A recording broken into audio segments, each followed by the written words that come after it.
বৰত ছমাংকান বিহুৰ পেপাধু জাতি উপজাতিৰ সম্প্ৰীতিৰ দূৰ বৰত ছমাংকান বিহুৰ পেপাধু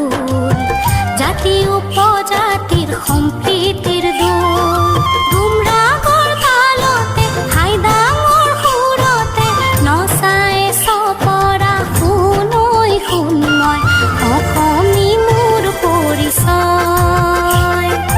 অসমী মোৰ পৰিচয় পুৱাৰ বেলিটিয়ে কপাল খুৱাই সেউজ আচলখনে দেহা সজাই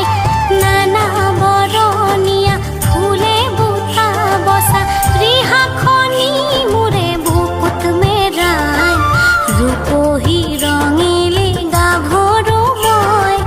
অসমী মোৰ পৰিচয় অসমী মোৰ পৰিচয়। নমস্কাৰ বন্ধু বান্ধৱীসকল, আমাৰ ভিডিঅ'টো যদি ভাল লাগিছে লাইক কৰিব, কমেণ্ট কৰিব, শ্বেয়াৰ কৰিব আৰু ছাবস্ক্ৰাইব কৰি দিব।